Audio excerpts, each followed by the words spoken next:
பிச்சை எடுத்துதான் பொழப்பு நடத்துறேன். இத நான் சொல்லலைங்க.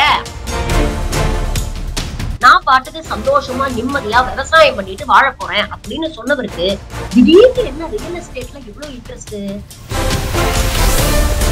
ஃப்ரெண்ட்ஸ் கிட்ட பிச்சை எடுத்து மாசம் செலவு பண்ற உனக்கு 4.5 கோடி ரூபாய்க்கு சொத்து வாங்குறது எங்க இருந்து இவ்வளவு பணம்? ஏற்கனவே அண்ணாமலைக்கும் மாரிதாசுக்கும் ஆகாது. இன்னைக்கு வரைக்கும் டிஎம்கே ஃபைல்ஸ் பார்ட் 1 பார்ட் 2 என்ன ஆச்சுன்னு தெரியல. கூட்டணி விட்டு வெளியில வந்து உங்க கெத்து என்ன அப்படிங்கறத காமிங்க. உங்களுக்கு மறைமுகமா நான் ஃபுல் சப்போர்ட் பண்றேன் அப்படின்னு ஒரு பக்கம் டிடிவி தினகரனும் உசுப்பேத்தி விட்டதே அண்ணாமலை தான். எடப்பாடிக்கு ஒரு பெரிய குழிய படிச்சுக்கிட்டு இருக்கு இந்த ஆட்டுக்குட்டி. ஒரு விஷயம் மட்டும் தெரிஞ்சுக்கங்க, அரசியல்ல எவனுமே யோக்கியம் கிடையாது. நான் ரொம்ப யோக்கியன், நான் பெரிய சத்தியகீர்த்தி, கரைப்படாத கைக்கு சொந்தக்காரன், உங்களுக்கு சேவை செய்யறதுக்காக நான் அரசியல் குதிச்சிருக்கேன் அப்படின்னு எவனாவது சொல்லிட்டு வந்தானா 1க்கு 2 தடவை யோசிங்க. வணக்கம் நேயர்களே, இது ஷர்மிளா டாக்கீஸ். நான் உங்கள் டாக்டர் ஷர்மிளா. சங்கிகளை பேச விட்டுட்டு சைலண்டா இருந்தா பல விஷயங்களை அவங்களே வாந்தி எடுத்துருவாங்க அப்படிங்கிறது எந்த அளவுக்கு உண்மை அப்படிங்கிறதுதான் இந்த காணொலியில ஒரு முக்கியமான செய்தி வாயிலாக நாம பார்க்க போறோம்.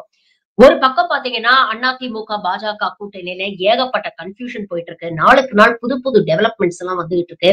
ஆனா இன்னொரு பக்கம் பாத்தீங்கன்னா பாஜகவுக்குள்ளேயே ஏகப்பட்ட உட்கட்சி பூசல்கள் இருக்கு. பாஜகவே இன்னைக்கு 2ஆ பிளந்திருக்கு அப்படின்னு சொல்லலாம். ஒரு அண்ணாமலை பாஜகவும் ஒரு நயினார் பாஜகவும் இன்னைக்கு உருவாகி இருக்கு அப்படிங்கிறது வெட்ட வெளிச்சமாயிடுச்சு எல்லாருக்குமே. இதற்கு முக்கியமான காரணம் சமீபத்தில் என்டிஏ கூட்டணியில இருந்து வெளியே வந்த டிடிவி தினகரன் ஒரு முக்கியமான விஷயத்த பதிவு பண்ணாரு. அண்ணாமலை மாநில தலைவரா இருக்கிற வரைக்கும் எல்லாமே சூப்பரா போயிட்டு இருந்ததுங்க. ஆனா நயினார் நாகேந்திரன் வந்ததுக்கு அப்புறம் தான் எங்களெல்லாம் மதிக்க மாட்டேங்கிறாரு அப்படிங்கிற ஒரு விஷயத்த போட்டு உடைச்சாரு. இன்னொரு பக்கம் சமூக வலைதளங்கள்ல என்ன செய்தி வருதுன்னா, டிடிவி தினகரன் என்டிஏ கூட்டணியை விட்டு வெளியில வரணும் அப்படின்னு முடிவு பண்ணதோட முதல்ல போய் கன்சல்ட் பண்ணது அண்ணாமலையத்தானா. இப்படி எனக்கு மரியாதை இல்லாமயே இருக்கு, நயினார் என்ன சட்டையே பண்ண மாட்டேங்கிறாரு, அப்ப என்ன பண்றது அப்படின்னு கேட்டோன்னு அண்ணாமலை தான் அவருக்கு அட்வைஸ் பண்ணிருக்கிறாரா, அண்ணா உங்க அருமையே இவங்களுக்கு எல்லாம் தெரியல, என்ன கூட்டணிக்குள்ள இருந்தீங்கன்னா உங்களை இப்படிதான் மதிக்காம இருப்பாங்க, கூட்டணி விட்டு வெளியில வந்து உங்க கெத்து என்ன அப்படிங்கறத காமிங்க, உங்களுக்கு மறைமுகமா நான் ஃபுல் சப்போர்ட் பண்றேன் அப்படின்னு ஒரு பக்கம் டிடிவி தினகரனும் உசுப்பேத்தி விட்டதே அண்ணாமலை தான். இங்க அதிமுக பாஜக கூட்டணி நல்ல சமரசமாக காடர் மத்தியிலயும் சரி வாக்காளர் மத்தியிலயும் சரி போய் சேரணும்னா அதற்கு முதல் முட்டுக்கட்டை போடுறது அண்ணாமலை தான். ஏன்னா வெளிப்படையாக இபிஎஸ் தலைவராக்கிறதுக்கும் முதலமைச்சர் ஆக்கிறதுக்கும் நாங்க எவ்வளவு வேணா பாடுபடுவோம் அப்படின்னு அண்ணாமலை பேசினாலும் உள்ளூர கட்சியுடைய மாநில தலைவர் பதவியில இருந்து நம்மள தூக்குனதுக்கு காரணமே எடப்பாடி தான். அதனால இந்த மனுஷனை எப்படி இருந்தாலும் போட்டு பாத்துறது, ஆட்சிக்கு வராம செய்யணும் அப்படிங்கிறதுக்காக எல்லா வேலையும் இறங்கி செஞ்சுக்கிட்டு இருக்கிறாரு. இன்னொரு பக்கம் நயினார் நாகேந்திரன் எங்க பாஜகவுடைய மாநில தலைவர் ஆனதுக்கு அப்புறம் இந்த கூட்டணிக்கு மக்கள் மத்தியில ஒரு வரவேற்பு ஏற்பட்டு ஒரு 1-2 சீட்டு ஜெயிச்சுட்டா கூட பாருங்க அண்ணாமலையால செய்ய முடியாதத நயினார் நாகேந்திரன் செஞ்சு காட்டிட்டாரு அப்படின்னு அவருக்கு பாராட்டுகள் குவியுமே. அப்போ இன்னொருத்தர நாம வளர விடலாமா? அதனால எப்படி இருந்தாலும் இந்த கூட்டணி டேக் ஆஃப் ஆகாம பாத்துக்கிறதுக்கு எல்லா வேலையும் நாம செய்வோம் அப்படின்னு களத்துல இறங்கி செஞ்சுக்கிட்டு இருக்கிறாரு. அப்படின்னு ஒரு பக்கம் நயினார் பாஜகவை சேர்ந்த எல்லாரும் சமூக வலைதளங்கள்ல பதிவுகளை போட்டுக்கிட்டு இருக்காங்க. அதனால உண்மையிலேயே பாஜக நல்லா இருக்கணும் அப்படின்னா இந்த அண்ணாமலை அடிபருடிகள் சொல்றதெல்லாம் தயவு செஞ்சு கேட்காதீங்க. நயினார் தலைமையில நயினாருக்கு கோஆபரேஷன் கொடுங்க அப்படின்னு பாஜகவை சார்ந்த மூத்த தலைவர்கள்லாம் நயினாருக்கு சப்போர்ட் பண்ணி நிக்கிறாங்க. இந்த நேரத்துலதான் பாஜகவுடைய வாய்ஸ் அப்படின்னு சொல்லக்கூடிய பிரபல யூடியூபர் மாரிதாஸ் அவர்கள் தன்னுடைய எக்ஸ் வலைதள பக்கத்துல ஒரு பதிவை போட்டிருக்கிறாரு. முதல்ல இந்த பதிவை நான் படிச்சிடுறேன். ஏற்கனவே அண்ணாமலைக்கும் மாரிதாஸுக்கும் ஆகாது அப்படிங்கிறது நமக்கு நல்லாவே தெரியும். அவங்களுக்குள்ள ஒரு உரசல் ஏற்பட்ட போது அண்ணாமலையோட அல்லக்கையான அமர் பிரசாத் ரெட்டியை திட்டி எப்படி இவர் வீடியோ போட்டாரு, உங்க பண்டவாளத்தை எல்லாம் தண்டவாளத்துல ஏத்திடுவேன்னு எப்படி மிரட்டினாரு, அதுக்கப்புறம் மற்றவர்கள் மூலமாக இவங்களுக்குள்ள எப்படி சமரசம் செய்து வைக்கப்பட்டது, அதுக்கப்புறம் போட்ட வீடியோ எல்லாம் அந்த மனுஷன் எப்படி டிலீட் பண்ணாரு, இந்த கதையெல்லாம் நமக்கு நல்லாவே தெரியும். ஆனா இப்ப திடீர்னு அவர் ஒரு பதிவை போட்டிருக்காரு. இந்த பதிவுல யார் அந்த அரசியல்வாதி அப்படிங்கிற பேரை மட்டும்தான் அவர் மென்ஷன் பண்ணல. மத்தபடி எல்லா விஷயத்தையும் புட்டு புட்டு வச்சிருக்கிறார். இதுல என்ன சொல்றாரு அப்படின்னு பாருங்க. ஒரு அரசியல்வாதி தொண்டாமுத்தூர் பதிவுத்துறை அலுவலகத்தில் ஜூலை மாதம் சுமார் 80 கோடி மதிப்பிலான 14 ஏக்கர் நிலத்தை பிளாட் போட்டு விற்பனை செய்யும் திட்டத்தோடு ஆளும் திமுகவின் ஆசியோடு மிக குறைவாக பதிவு செய்ய சொல்லி வாங்குகிறார். வெறும் 4.5 கோடிக்கு நிலம் பதிவு செய்யப்படுகிறது. அதாவது 14 ஏக்கர் கிட்டத்தட்ட 80 கோடி விலை இருக்கிற ப்ராப்பர்ட்டிய 4.5 கோடிக்கு நிலம் பதிவு நடந்து உள்ளது. இதில் அந்த அரசியல்வாதி பதிவுத்துறை அலுவலகத்திற்கு கூட வரவில்லை. கையெழுத்து வாங்க அவர் வீட்டுக்கே அனுப்பி வைத்துள்ளது திமுக அரசு. இங்க அண்ணாமலையும் திமுக அரசையும் கோத்து விடுறாரு. ரகசிய உடன்பாடு அப்படிங்கிற லெவல்ல ஒரு நரேட்டிவ பில்ட் பண்றாரு. கருப்பு பணத்தை வெள்ளையாக்கும் வேலை கச்சிதமாக முடிக்கப்பட்டுள்ளது.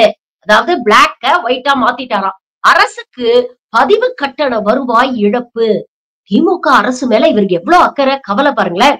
அரசுக்கு பதிவு கட்டண வருவாய் இழப்பு, தன் வருவாய் கணக்கை காட்டாமல் ஏமாற்றுதல், தவறான வழியில் வருவாய் ஈட்டுதல் அனைத்தும் இதில் அடக்கம். ஆனா என்ன, இவரு ஆளுங்கட்சி ஆளும் கிடையாது, எம்எல்ஏ கூட கிடையாது. இதில் அண்டை மாநிலங்களிலும் பெரும் சொத்து குவிப்பு நடந்திருக்கிறது. இதற்கு முன் கோவை அருகே விவசாய நிலத்தை இதே போல் குறைவாக பதிவு செய்து 2 மாதத்தில் பிளாட் போட்டு விற்பனைக்கு கொண்டு வந்தது குறிப்பிடத்தக்கது. நைஸ் அப்படின்னு சொல்லி ஒரு பதிவு போட்டிருக்கிறாரு. இதை தொடர்ந்து இந்த பதிவு வைரல் ஆகும் பொழுது இது சம்பந்தமான ஒரு ஆவணத்தையும் ஒரு நபர் எடுத்து போட்டு அண்ணாமலையை தானே குறிப்பிடுறீங்க அப்படின்னு ஆதாரத்தோட இந்த செய்திக்கு வலு சேர்க்கிறாரு.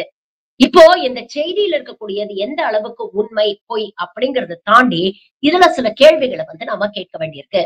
அண்ணாமலை எனக்கூடிய நபருக்கு என்ன பின்புலம் இருக்கு? அவரே பல பேட்டிகள்ல என்ன சொல்றாரு, நான் ஒரு சாதாரண விவசாயியின் மகன், நான் என்னோட ஐபிஎஸ் கரியர்ல அந்த அளவுக்கு நேர்மையா இருந்திருக்கேன், என் கை சுத்தம், கரப்படியாத கை, அவ்வளவு தூரம் பேசி அண்ணாமலைக்கு 80 கோடி ரூபாய் விட்டுருங்க, 4.5 கோடியிலேயே சொத்து வாங்குறதுக்கு எங்க இருந்து பணம் வந்தது?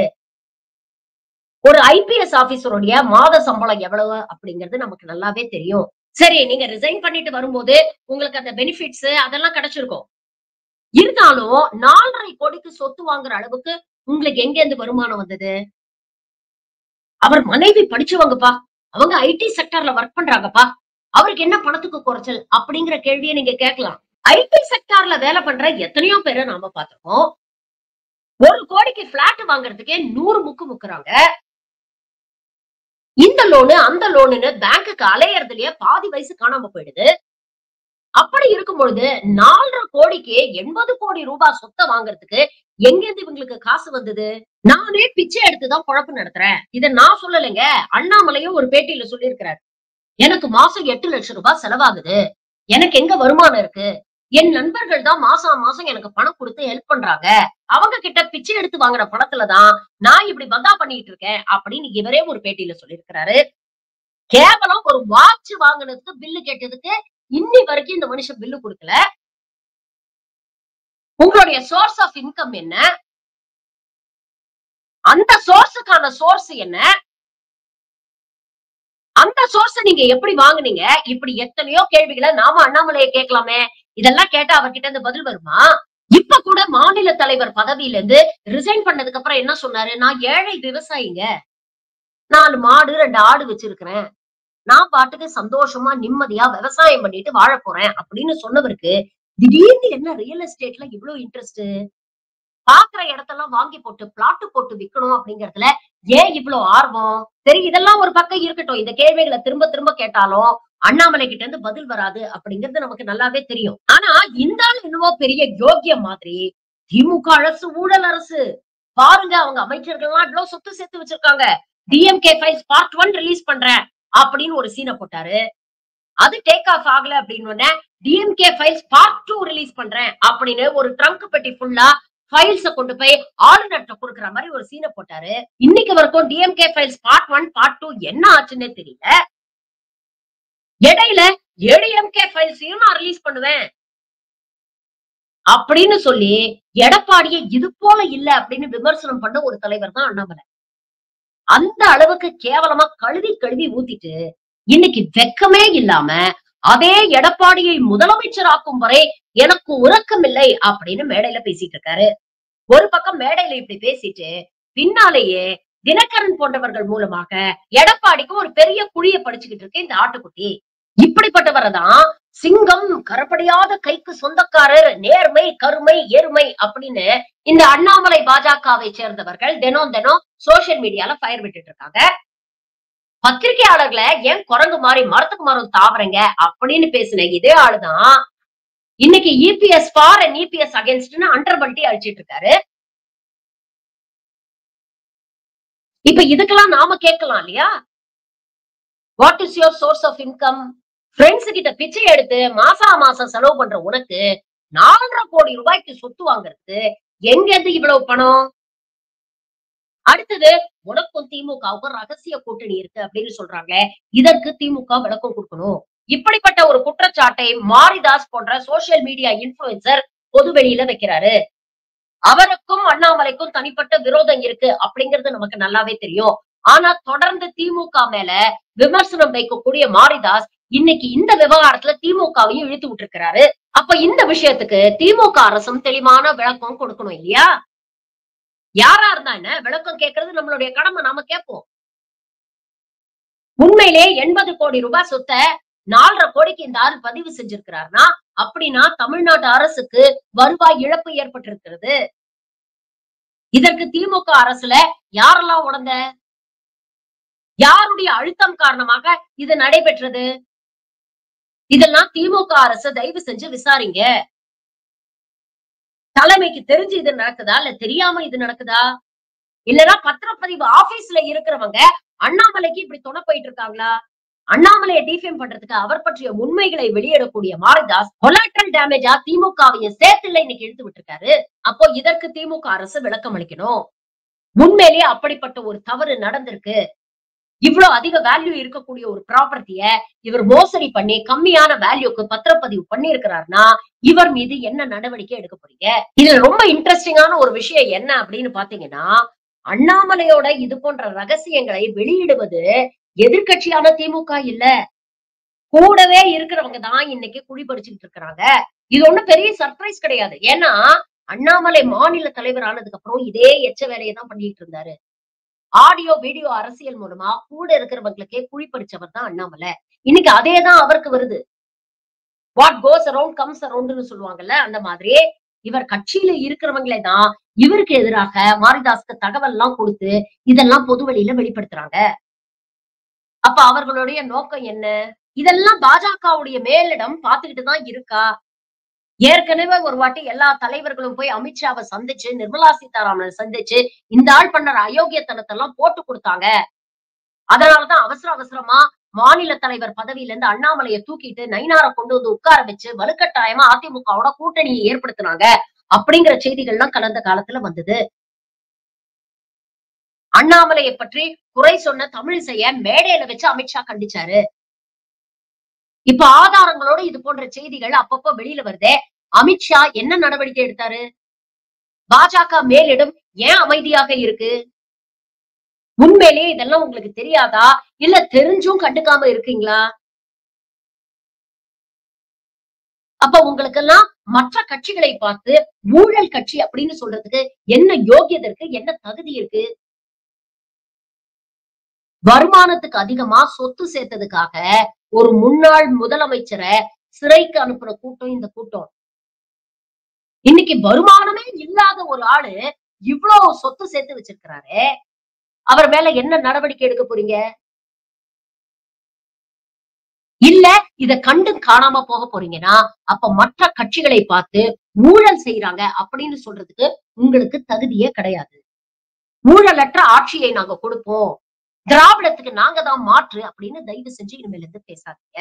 இதெல்லாம் எதுக்கு சொல்றேன்னா, சமீப காலமாக இளைஞர்கள் அரசியலுக்கு வராங்க, இளமையான தலைவர்கள் வராங்க, வந்து எல்லாத்தையும் புரட்டி போட்டுற போறாங்க, பெரிய மாற்றத்தை ஏற்படுத்த போறாங்க அப்படின்னு டிசைனா பில்டப் பண்ணுவாங்க. அண்ணாமலை அரசியலுக்கு வந்தோடனே இப்படிதான் பில்டப் பண்ணாங்க. பாருங்க, ஐபிஎஸ் பதவியை தூக்கி எறிஞ்சிட்டு வந்திருக்காரு. அவருக்கு எவ்வளவு நேர்மை இருந்தா, நாட்டுக்கு சேவை செய்யணும்ன்ற மனப்பான்மை இருந்தா அவர் அப்படிப்பட்ட பதவியை தூக்கி எறிஞ்சிட்டு இங்க வந்திருப்பாரு அப்படின்னு பேசுறாங்க. ஆனா இங்க வந்துட்டு ஒரு கவுன்சிலர் பதவியில கூட ஜெயிக்க வக்கில்லாத அண்ணாமலை இன்னைக்கு 100 கோடி 200 கோடின்னு மாநில வாரியா சொத்து வாங்கிட்டு இருக்காரு. மாரிதாசே சொல்றாரு, நம்ம மாநிலத்துல மட்டும் இல்ல, மற்ற மாநிலங்கள்லயும் சொத்து குவிப்பு வேலை நடந்துகிட்டு இருக்கு அப்படின்னு பேசுறாங்க. இதே மாதிரிதான் இன்னொருத்தர் இப்போ களத்துல இறங்கியிருக்காரு. பாத்தீங்களா? அவர் நினைச்சா வருஷத்துக்கு 1000 கோடி சம்பாதிக்கலாம். ஆனா அதெல்லாம் விட்டுட்டு ஏன் அரசியலுக்கு வராரு? ஏன்னா மாற்றத்தை ஏற்படுத்தும், மக்களுக்கு சேவை பண்ணணும் அப்படிங்கிறதுக்காக அரசியலுக்கு வராரு அப்படின்னு பேசுறாங்க. 1000 கோடிய விட்டுட்டு வர்றதுக்கு எவனும் முட்டாள் கிடையாது. ஒரு கவுன்சிலர் பதவி ஜெயிக்க கூட வக்கில்லாதவன் 100 கோடிக்கும் 200 கோடிக்கும் சொத்தை வாங்குறான்னா 1000 கோடிய விட்டுட்டு அரசியலுக்குள்ள குதிச்சு சிஎம் ஆகணும்னு கனவு காண்றவன் எவ்வளவு கோடிய சுருட்டி எவ்வளவு கோடிக்கு சொத்து வாங்குவான் யோசிச்சு பாருங்க. ஒரு விஷயம் மட்டும் தெரிஞ்சுக்கங்க, அரசியல்ல எவனுமே யோக்கியம் கிடையாது. யாருமே நான் கரைபடியாத கைக்கு சொந்தக்காரன் அப்படின்னு எப்பவுமே சொல்ல முடியாது. ஆனா இருக்கக்கூடிய மக்கள் தயவு செஞ்சு உஷாரா இருக்கணும். ஊழல என்னைக்குமே ஒழிக்க முடியாது. ஏன்னா ஒரு விதத்துல இப்படிப்பட்ட ஊழலுக்கும் தெரிஞ்சோ தெரியாமலோ நாமளும் தொட போயிட்டு இருக்கோம். ஒரு அரசாங்க அலுவலகத்துல நமக்கு வேலை சீக்கிரம் நடக்கணும்னா அதற்காக எக்ஸ்ட்ரா கட்டிங் கொடுக்கணும்ல. அப்ப இது போன்ற ஊழல்களுக்கு நாமும் தொட போறோம். அதனால அரசியல்வாதிகளை மட்டும் குற்றம் சொல்லி எந்த பிரயோஜனமும் இல்ல. இங்க இருக்கிற எல்லாருக்குமே ஏதோ ஒரு ஹிஸ்டரி இருக்கு. ஆனா இருக்கிறதுல யாரு பெட்டர், யாரு உண்மையிலேயே மக்களுக்கு ஏதாவது நல்லது செய்வாங்க அப்படிங்கறத யோசிச்சு ஓட்டு போடுங்க. அதுலயும் குறிப்பா நான் ரொம்ப யோக்கியன், நான் பெரிய சத்தியகீர்த்தி, கரைப்படாத கைக்கு சொந்தக்காரன், உங்களுக்கு சேவை செய்யறதுக்காக நான் அரசியல் குதிச்சிருக்கேன் அப்படின்னு எவனாவது சொல்லிக்கிட்டு வந்தானா 1க்கு 2 தடவை யோசிங்க. அரசியல் அப்படிங்கிறது இன்னைக்கு மக்கள் சேவை அப்படிங்கறத தாண்டி இந்த மாதிரி கூட்டங்களுக்கு வருமானமா மாறி போச்சு. ஒருத்தன் தன்னுடைய சம்பாத்தியத்தை எல்லாம் விட்டுட்டு இதுக்குள்ள வரான்னா இதுல எவ்வளவு சம்பாதிக்கலாம் அப்படின்னு யோசிச்சுதான் இதுக்கு வரானுங்களே தவிர மக்களுக்கு சேவை செய்யணும் அப்படிங்கிற உன்னதமான நோக்கம்லாம் எவனுக்குமே கிடையாது. பொறுத்திருந்து பார்ப்போம் இனி வரும் நாட்கள்ல அண்ணாமலையை பற்றி இது போன்ற ருசிகரமான தகவல்கள் என்னெல்லாம் வெளியில வருது அப்படின்னு. ஆடியோ வீடியோ மேட்டர்களால அண்ணாமலைக்கு செக் வைக்க முடியாது அப்படின்னு தெரிஞ்சுக்கிட்டு இது போன்ற விஷயங்களை எக்ஸ்போஸ் பண்ணி அண்ணாமலை பேரை ரிப்பேர் பண்ணணும்னு அவங்க கட்சியில இருக்கிறவங்களே முயற்சி பண்ணிட்டு இருக்காங்க. நல்லதோ கெட்டதோ அண்ணாமலை பற்றிய உண்மைகள் இப்ப வெளியில வந்துட்டு இருக்கு. இனி வரும் காலங்கள்ல இது போன்ற எவ்வளவு உண்மைகள் வெளியில வரும் அப்படின்னு நமக்கு தெரியாது. ஆனா ஓட்டு போடும்போது 1க்கு 2 தடவை யோசிச்சு இது போன்ற போலி அரசியல்வாதிகளை நம்பாம உங்களுக்கு யார் நல்லது செய்வாங்களோ அதை யோசிச்சு ஓட்டு போடுங்க.